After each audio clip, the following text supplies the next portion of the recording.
avez suivi le procès de Jean-Baptiste Tropman, son entrée dans la salle d'audience, l'accusation qui l'accable de tous les maux, la plaidoirie de Maître Lachaud qui tente de le sauver, la foule parisienne qui se presse pour voir son visage et, finalement, le couperet de la peine de mort. L'issue est brutale, on est fin décembre 1869 et 3 semaines plus tard à peine, Tropman est guillotiné devant une foule de 25 000 curieux. Si vous vous demandez ce que je vais bien pouvoir vous raconter maintenant que vous savez tout du grand final de cette histoire, eh bien laissez-moi vous dire qu'il manque un paquet de choses.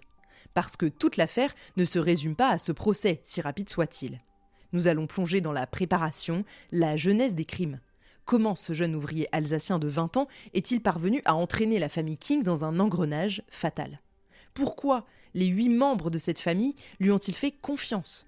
Et c'est là qu'on réalise que derrière l'horreur des assassinats se cache un entremêlement de mensonges, de fausses promesses, d'argent, de manipulation psychologique et de cupidité. Je suis Camille Debreuil et je vous raconte aujourd'hui les crimes oubliés de Jean-Baptiste Tropman.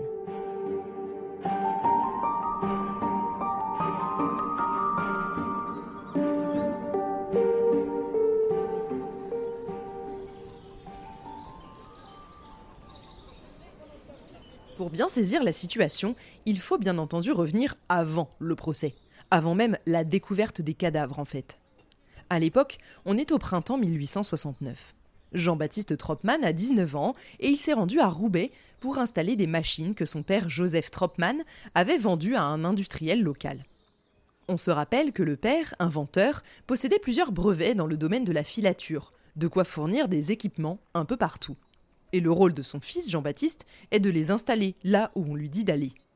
C'est dans ce contexte professionnel que Jean-Baptiste fait la connaissance d'un autre Alsacien expatrié dans le Nord, à Roubaix, Jean Kink, chef d'atelier et patron d'une petite filature plutôt aisée. Lui et sa femme Hortense vivent confortablement dans la banlieue roubaisienne avec leurs enfants, 6 au total et un 7e arrive bientôt. Les affaires de Jean Kink prospèrent et ce jeune père de famille a toutes les raisons d'être heureux, serein, enclin à investir en l'avenir. Et pourtant, vous le verrez, cette rencontre entre Tropman et Kink ne va pas s'arrêter à un simple bonjour, bonsoir. Quelque chose se joue, une forme d'amitié est en train de naître. Ils sont tous deux originaires d'Alsace, partagent cet accent et cette mentalité de l'Est. Sauf qu'à la différence de Kink, qui a créé sa prospérité à force de sérieux et de patience et sûrement de beaucoup de travail, Jean-Baptiste, lui, veut aller vite. Il a la bougeotte, il rêve d'argent facile. Selon plusieurs témoins, il adorait déjà raconter qu'en Amérique, on fait fortune en quelques mois, ou qu'il suffirait d'un gros coup pour être riche à vie. Bref, le Tropman, il veut bien l'argent, mais sans trop se fouler pour l'obtenir a priori. Même si on ignore les détails de leur conversation, un fait ressort. Tropman sait parler. Il est charmant, discret et peut donner cette impression de grand sérieux. Il inspire confiance, surtout à un compatriote alsacien qui ne se méfie pas le moins du monde. Du coup, Jean Kink, qui lui voudrait agrandir son entreprise, pense avoir trouvé un allié, un associé carrément. Et ce n'est pas un hasard si quelques mois plus tard, en août 1869, Jean Kink annonce à sa famille qu'il va se rendre en Alsace, je cite, « faire affaire avec Tropman ». D'après ce qu'il raconte, il doit rejoindre Jean-Baptiste pour un projet secret. Et là, beaucoup de rumeurs durant l'instruction parleront d'une potentielle fabrique clandestine de fausses monnaies. Mais aucune preuve de tout ça, mis à part ce qu'en dira Tropman bien plus tard. C'est Tropman qui a soufflé cette idée à Kink, l'idée qu'on pourrait se faire un max d'argent en exploitant un réseau de faux monnayeurs dans les montagnes alsaciennes. À l'époque, la monnaie est une affaire sérieuse, mais la vérification n'est pas aussi aisée qu'aujourd'hui. Alors oui, ça peut passer pour un plan risqué, mais potentiellement très juteux. Surtout si, en plus, on a un complice local qui dit « Fais-moi confiance, je connais la planque, il y a un magot, on va s'en mettre plein les poches. » Le message fait plaisir à entendre. Mais enfin, Jean, t'es déjà un chef d'entreprise qui tourne bien, père de famille, pourquoi t'aventurer là-dedans ? Eh bien, parce qu'on n'est jamais assez riche, d'une part, et puis c'est une époque où on fantasme pas mal sur l'argent gagné rapidement. Le pays a beau être sous le Second Empire, on sent un frémissement économique, quelque chose qui va vite. Des gens s'enrichissent très vite, et d'autres sont aussi ruinés très vite. En gros, Kink se serait laissé convaincre. Il se dit qu'il va peut-être faire un rapide aller-retour en Alsace, et hop, avec quelques billets en poche, la vie sera encore plus belle. Ça, c'est ce que Tropman raconte. C'est ainsi que le 24 août 1869, Jean Kink arrive en gare de Bolvillers, dans le Haut-Rhin. Son associé lui a demandé de prendre avec lui les économies à investir dans le nouveau projet, soit 5 000 francs. Tropman est là, l'attend, le salue, l'emmène on ne sait où, dans la montagne, avec la promesse de lui faire rencontrer des gens. On devine l'ambiance, un décor boisé, des chemins escarpés, tout l'inverse de son bureau bien rangé de Roubaix. De la fausse monnaie, Kink ne verra jamais la couleur. Ce qu'il ignore, c'est que Tropman a pour lui un plan bien plus sombre que le simple business. Jean-Baptiste ne peut plus faire marche arrière, d'autant que le pauvre Kink est seul, loin de chez lui, dans un chemin désert où personne ne viendra lui porter secours. Le soir même, Kink est empoisonné avec un breuvage à base d'acide prussique, très létal, que Tropman lui fait boire. Du cyanure pur. Il meurt rapidement et son corps est grossièrement enterré sur place par Tropman qui, avant de l'enfouir, fouille ses poches. Il tombe sur une montre en or, 2 chèques et quelques francs. Quelques francs 212 pour être exact. Les gros billets, Jean Kink les a laissés à Roubaix pour ne pas se faire avoir. Sacré Jean, un brin prudent quand même pour quelqu'un qui faisait si confiance à ce nouveau comparse. Pour Tropman, c'est le coup dur. Lui qui pensait s'emparer de ce pactole.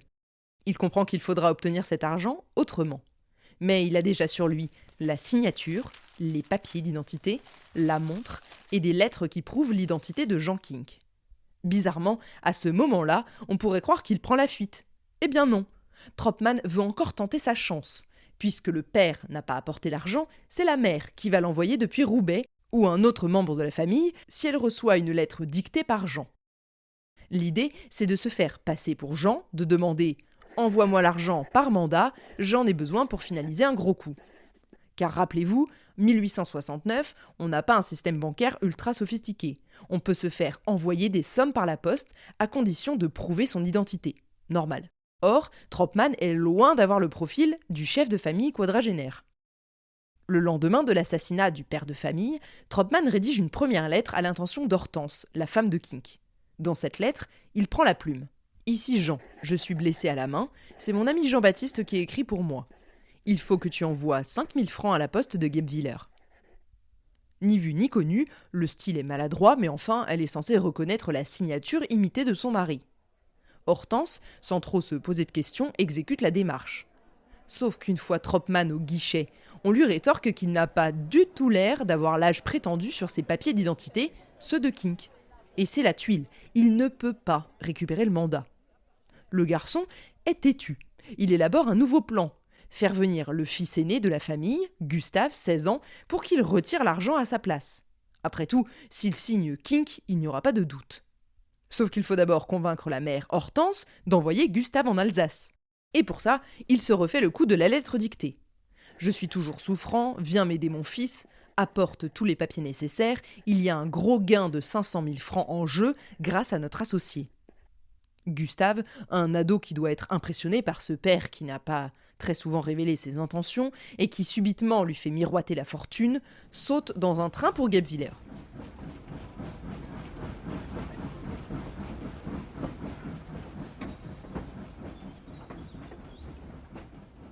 Et hop, on a Tropman de nouveau dans le coup, censé rencontrer Gustave pour l'orienter. Sauf que ça traîne, le fils n'a pas de procuration valide, il piétine, les jours passent, Gustave s'impatiente et finalement il envoie un télégramme à sa mère « Maman, je repars de Paris avec Jean-Baptiste, rendez-vous là-bas, prends bien tous les papiers. » Dans la tête de Tropman, c'est la catastrophe. Gustave, qui a plus de jugeote qu'il n'y paraît, risque de mettre la puce à l'oreille de sa mère. S'ils arrivent à Paris et ne retrouvent pas le père, tout tombe à l'eau et Tropman est fichu. Son propre scénario se referme sur lui. Le jeune assassin comprend qu'il doit se débarrasser de Gustave, devenu incontrôlable. Les deux quittent Guebwiller ensemble le 15 septembre 1869. Au lieu de prendre la direction de Paris, Tropman emmène Gustave vers un terrain vague dans la banlieue sur la plaine de Pantin. Il l'assomme et le poignarde. On retrouvera plus tard son corps atrocement mutilé et l'enterre à la hâte dans le fameux champ Langlois à Pantin. Ce lieu est déjà prédestiné à recueillir plus tard les corps de tous les autres membres de sa famille. C'est la deuxième victime. Au fond, Gustave n'avait aucune raison de se méfier. C'était censé être un voyage, un retour à la capitale pour rejoindre papa. Mais Tropman, de son côté, a toujours la même obsession. L'argent, l'argent, l'argent. Il n'a pas obtenu les 5000 francs tant espérés en Alsace. Alors, il poursuit l'escroquerie. Maintenant, Hortense, la mère, reçoit une lettre soi-disant signée par Gustave et Jean. Elle lit « Rejoins-nous à Paris, amène tous les papiers, tout l'argent que tu peux retirer ». Ce qu'elle ignore, c'est que son fils aîné est déjà mort et que son mari a cessé de vivre depuis 3 bonnes semaines au fin fond de l'Alsace. Le petit dernier de la famille, trop jeune pour voyager ainsi, est heureusement confié à une nourrice avant le départ. Hortense embarque alors avec ses 5 autres enfants, la fille cadette qui a 2 ans et 4 garçons allant de 8 à 15 ans. Ils arrivent tous à la gare du Nord, direction l'hôtel où ils pensent retrouver Jean et Gustave. Effectivement, selon les employés de l'hôtel, Madame King s'enquiert de son mari et de son fils. Elle laisse ses bagages et repart aussitôt pour la gare en quête de Jean-Baptiste qui doit les y retrouver. Elle ne veut surtout pas louper le rendez-vous. C'est là que Tropman intervient.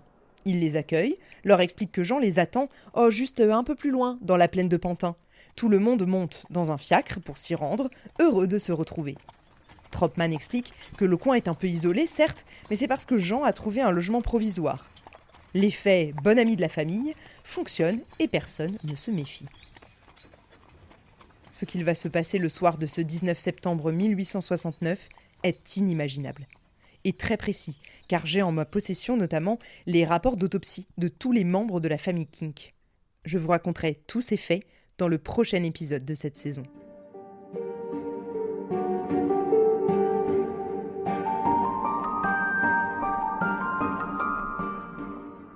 Petit saut dans le temps pour le moment donc, jusqu'au lendemain, le 20 septembre 1869.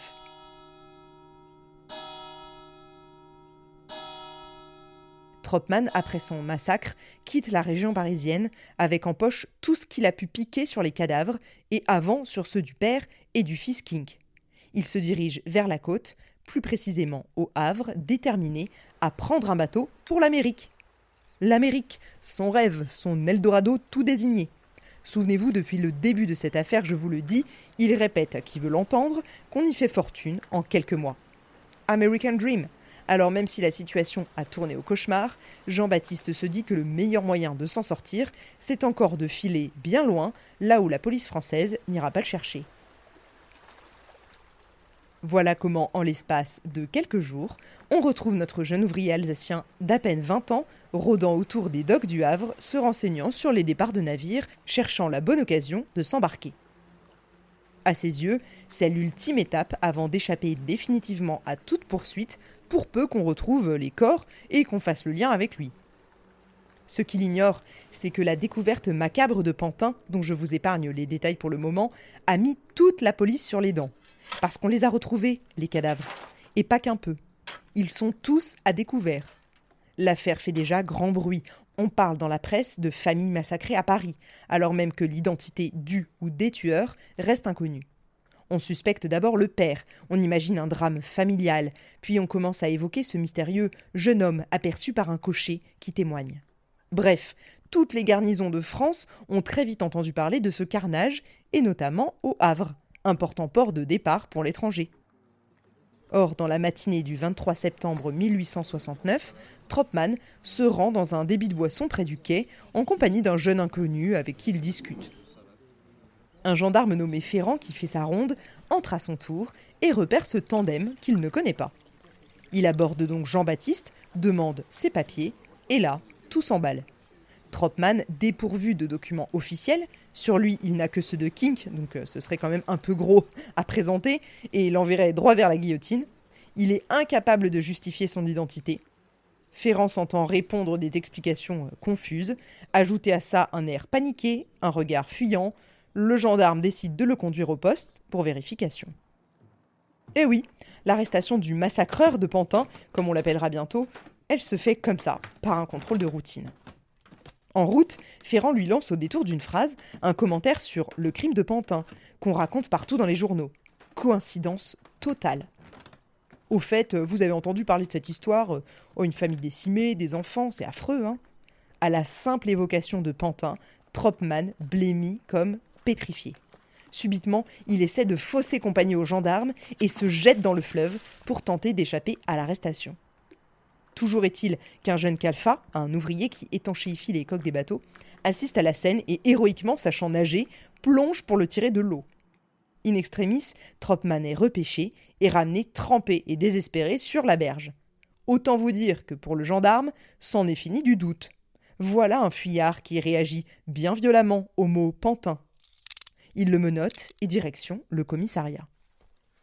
Très vite, en fouillant Jean-Baptiste, on trouve des lettres, des correspondances, quelques objets provenant manifestement de la famille Kink, dont la fameuse montre en or de Jean. C'est la confirmation qu'il n'est pas un simple voyageur à court de papier. Entre autres, il a sur lui un carnet de chèques, plusieurs billets, certains signés par Kink, ainsi que de la menue monnaie. L'examen de ces pièces fait d'un coup converger tous les soupçons. Serait-ce lui, l'assassin de Pantin ? Assez vite, le chef de la sûreté de Paris, Antoine Claude, est informé par télégramme. Il rapplique pour escorter Tropman vers la capitale, persuadé d'avoir sous la main le meurtrier dont tout le monde parle. Vous imaginez que si c'est le cas, le gars va se voir auréolé de gloire assez vite. Durant le trajet de retour, Tropman répète « Je ne savais pas qu'ils étaient morts, c'est le père qui a tout manigancé ». Je vous raconterai tout ça lors du récit d'enquête, mais retenez que sa première réaction est de rejeter la faute sur Gustave et Jean Kink. Ce qui va vite se retourner contre lui, vous vous en doutez déjà. Voilà comment, en quelques jours, Jean-Baptiste Tropman, petit mécano d'Alsace, se retrouve au cœur d'une affaire criminelle retentissante. On ne le libérera plus jusqu'à son procès expéditif 3 mois plus tard. Mais vous comprenez désormais les circonstances de son arrestation. Pas un grand coup de filet, pas un indice scientifique révolutionnaire, juste le hasard et l'instinct d'un gendarme consciencieux du Havre. Dans le prochain épisode, je vous raconterai la tuerie de Pantin en elle-même, le déroulement exact des meurtres de la mère et de ses 5 enfants, l'enquête qui a suivi, la réaction de la presse, la découverte des corps à quelques mètres de celui déjà enterré de Gustave, bref, toute l'horreur qu'on a volontairement laissée dans l'ombre jusqu'ici. Car c'est à ce moment-là que Paris bascule dans la panique et que la psychose naît autour du monstre de Pantin. Jean-Baptiste Tropman a su manipuler son entourage pour attirer Jean Kink, puis Gustave dans son piège mortel. Puis, il y a eu l'enchaînement d'escroqueries, de fausses lettres, l'appât du gain, qui l'ont mené jusqu'à Pantin avec la mère et ses enfants. Les détails de la tuerie de Pantin ont tous été consignés dans des annales de médecine légale que j'ai retrouvées et que je vais vous partager pour terminer cette saison. J'ai aussi très envie d'ouvrir avec vous le débat sur les véritables mobiles et les aspects psychologiques de Tropman, car je pense que notre œil contemporain sur la criminologie peut vraiment apporter d'autres explications qu'une envie simpliste de s'enrichir rapidement. Rendez-vous donc la semaine prochaine pour le 3e et dernier épisode de cette saison 19 de Crimes oubliés, consacré au plus grand feuilleton criminel du Second Empire, le massacre de Pantin.